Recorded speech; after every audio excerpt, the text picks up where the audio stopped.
We know why you've been crying so much lately. You don't have to protect us from this. We think getting a divorce is a great idea. What?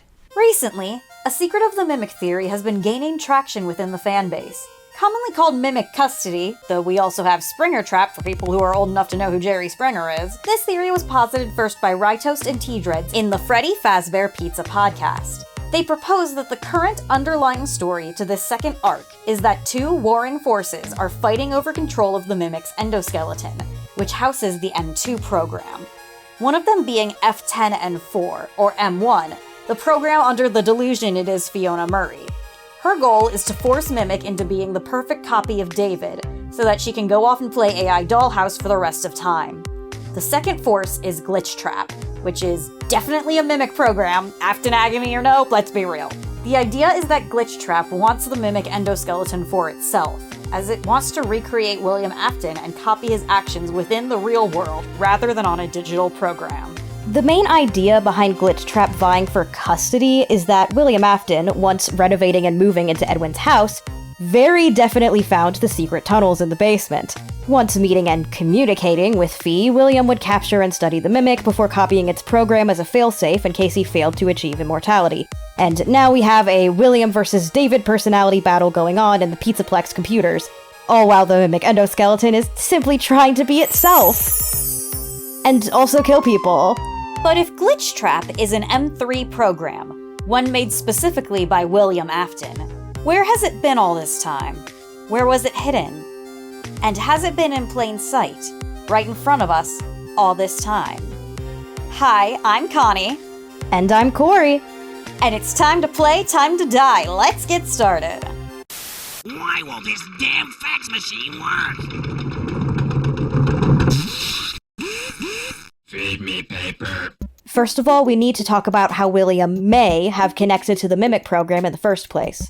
Whatever ending of Secret of the Mimic you think is canon, William would eventually have access to whatever survived from the house and factory, as detailed in their parachute clause. With the specific location of Edwin's house and the specific bedroom we see used to belong to David, it becomes pretty clear that the Murray house was renovated into the FNaF 4 house, if not from the minigames, at least from the menu and playable levels. It is also more definitely the house on the hill during the Fall Fest levels of Help Wanted Curse of Dreadbear, due to its placement in regards to the Dreadbear Lake as revealed in the files, which is also heavily implied to be the FNaF 4 house, so no matter what, this thing belongs to Afton. Now, you know that we think Afton had access to the Mimic program, as we believe it was used for the toy animatronics in FNaF 2. Video linked here. But to summarize, the toys had a similar story to the Fazbear Mimics and Tales from the Pizzaplex epilogues. They act strangely similar, and Mangle itself is extremely Mimic-coded. But FNaF 2 speculation isn't the only reason we think William eventually found the program. As we mentioned, Fazbear would have complete access to both Edwin's house and factory. And with William most likely moving into the house on the hill, it would be a bit hard to believe he wouldn't find the tunnels in the basement. Especially since, with a scooper close by as well, he very easily could have renovated those in order to make the sister location bunker. And speaking of sister location, we all remember John FNaF pointing out that this chip is removed from Baby for seemingly no reason, only for an identical one to be found in Helpy's brain in Help Wanted 2. His original theory was that the chip ran the Mimic program, likely to assist the Fun Times in their canonical vocal mimicry features. This chip was then placed into Hand Unit, which would later be uploaded into the Help Wanted video game, accidentally spreading the Mimic virus across Fazbear's entire computer system. The chip being placed into Helpy's head either means that the chip was in a Helpy animatronic in between those events, or simply as a visual metaphor. The Glitch Trap program tends to be Helpy as a way to communicate incognito, after all. And in the same level, if you turn around, you can see Helpy escaping a burning building.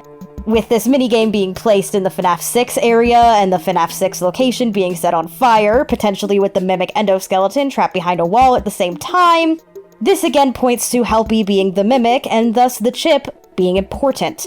Also, side note, if this is the Mimic chip, we should note that it's removed after Circus Baby's endo is already fused into Ennard, since you have to pull it from the exoskeleton. It doesn't seem to have affected her personality much, or at the very least, she was able to ditch it without much harm being done. Considering the Mimic program was meant for performing, it was probably information on her choreography. or William trying to make her act more like Elizabeth, or the character Bible, and failing spectacularly. And in case you've forgotten, the Mimic is usually just an endoskeleton, so her chip just being in the outer shell is a little odd. So if the Mimic chip was inside of the Fun Times, then William would have had to have known about it, seeing as he built the damn things. Once he made it to Edwin's house, it would have been easy for him to go in the basement and find all the Mimic stuff. So even if Edwin's original files burned and or the data diver went missing, he'd be able to reverse engineer some epic inventions out of this. Of course, it's unclear whether he would have been able to wake Fee up from sleep mode, but he probably didn't want to. He just wanted to recreate whatever she was in order to make his own work better. With all this, the setup to Mimic custody seems very likely, and the evidence provided for Glitchtrap and Fee fighting over the Mimic, the Vanny network, and even Cassie's dad is also very strong.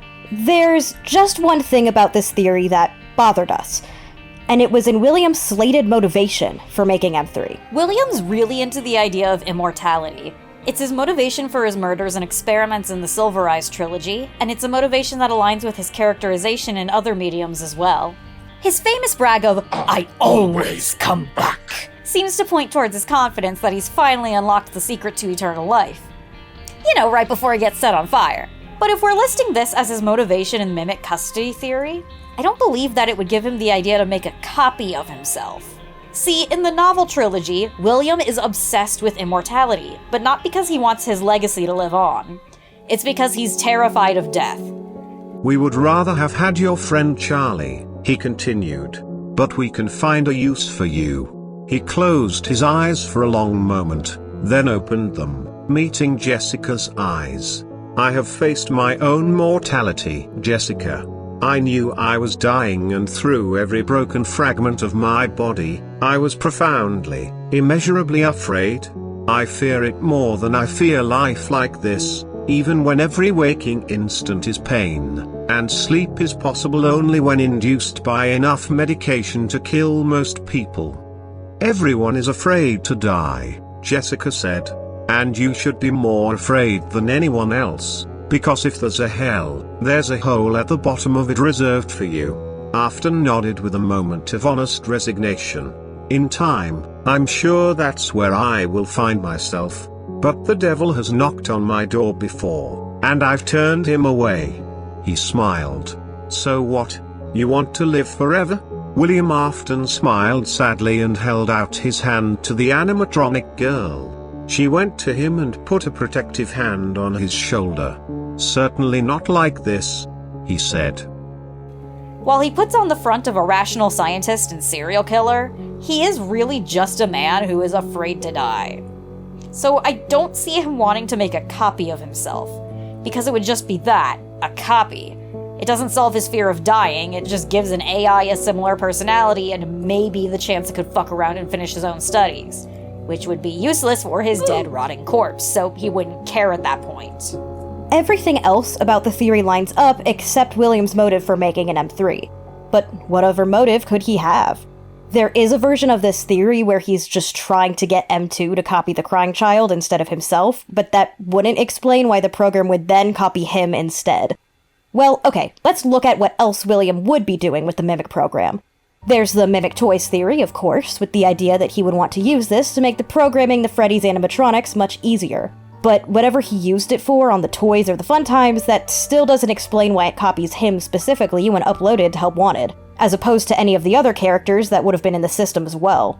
The Mimic program was created mainly just to do this, go into a specific character costume and copy its mannerisms. The only other thing we see it do is work as a babysitter program for David. Oh my god, the babysitter program for David. Okay, here's something we've been thinking about for a while. Do you remember the original Tales from the Pizzaplex Mimic story? The one with the struggling single dad Edwin and Ice Cream Mimic and running out on the road, there is a car! Right, well when we first read this, even before Secret of the Mimic came out, we noted its eerie parallels to another Fazbear Fright story, down to them having the same plot. That being The Cliffs. In both stories, a single father is raising his toddler son after his wife died in childbirth. He is overworking himself, and the kid is a bit too energetic and emotional for him to handle well, no matter how hard he tries.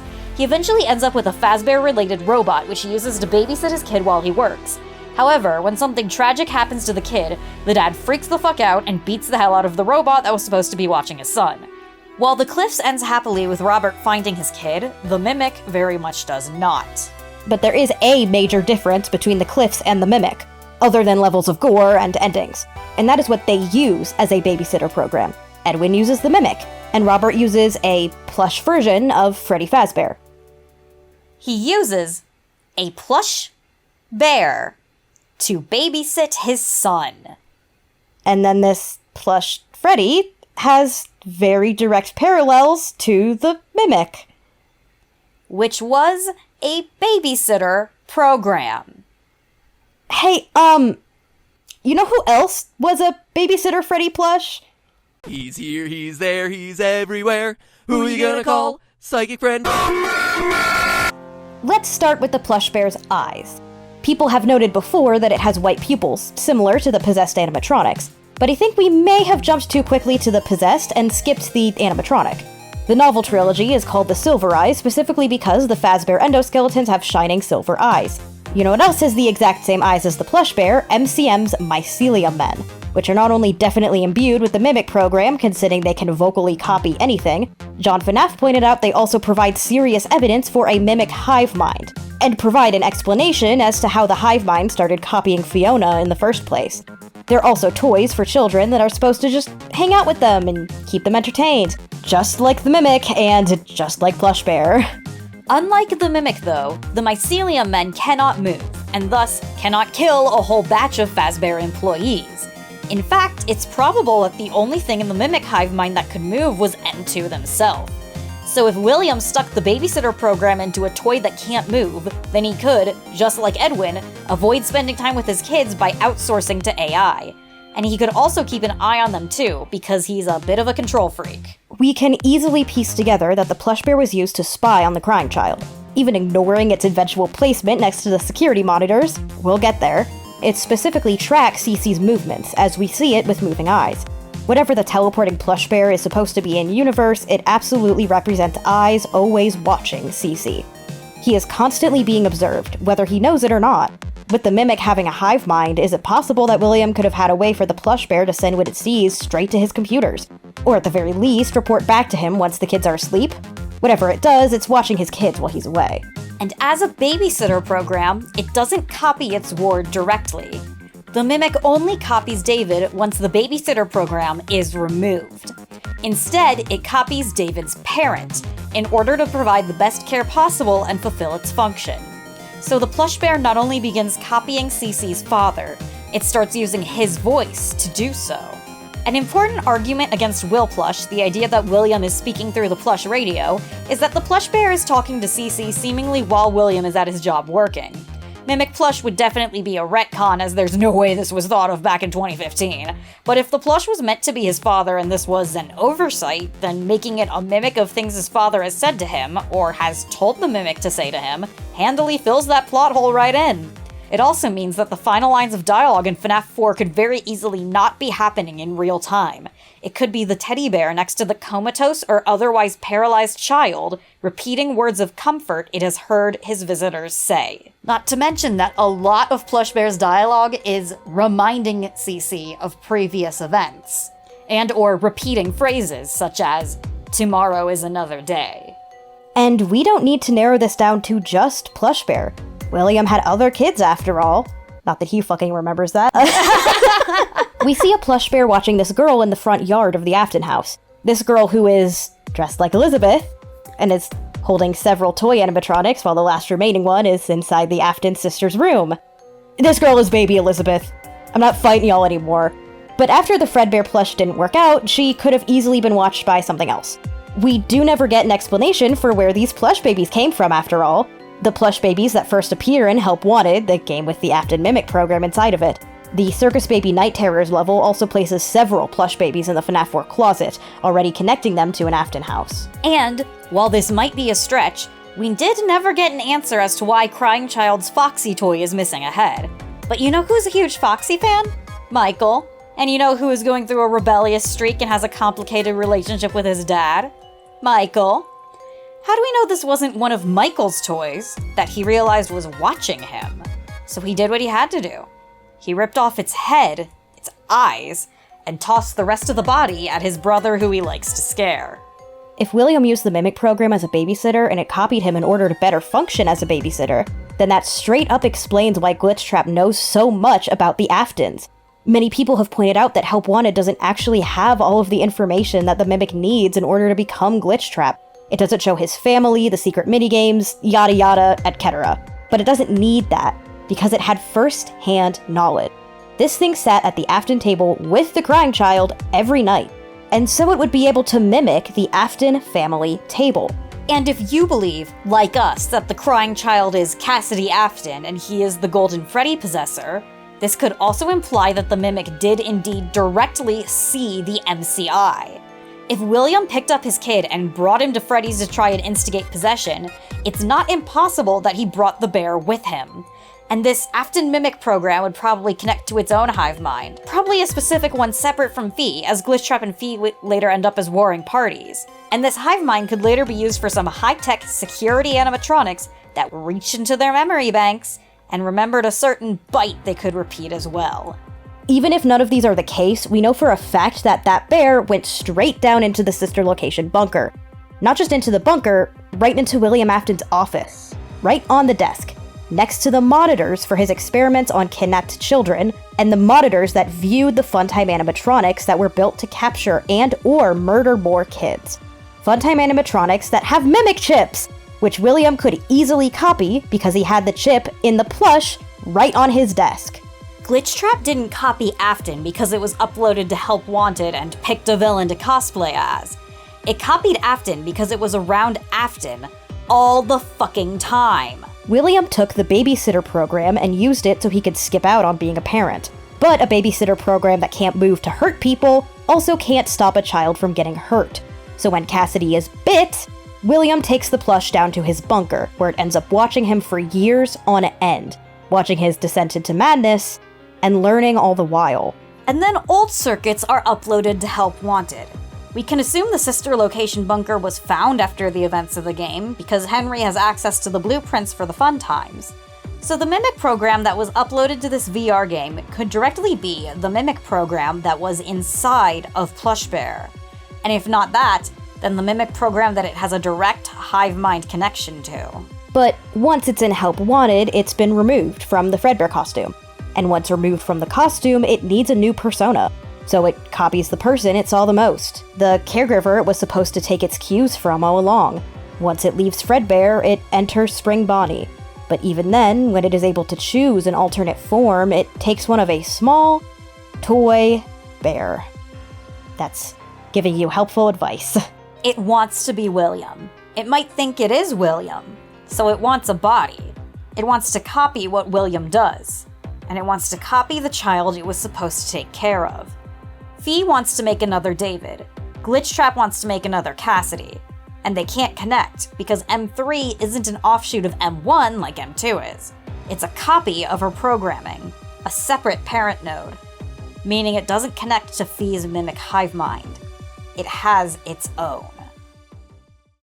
So there you have it. Psychic Fred Friendbear is the Mimic. It's been here the entire goddamn time. And it's copying Afton for the same reason M1 copied Fiona, because it was meant to replace an absentee parent and then had its child stripped away from it. But while Fee wants to play pretend and act like nothing has changed, Glitchtrap wants to pick up where William left off. And both of them are fighting for custody over the fucking Mimic. God help us all. Go ahead and leave me. I think I prefer to stay inside. Maybe you'll find someone else to help you. Maybe Afton Robotics. that was a joke, haha, that chance. Anyway, this cake is great, it's so delicious and moist. One child shall become two, unless somebody has a problem with that. Ah, yes, that's it. I can't let you do this. I can't let you harm our child. I would rather let the other family take him than see him hurt. I am truly moved by your selflessness and love for this child. But too late.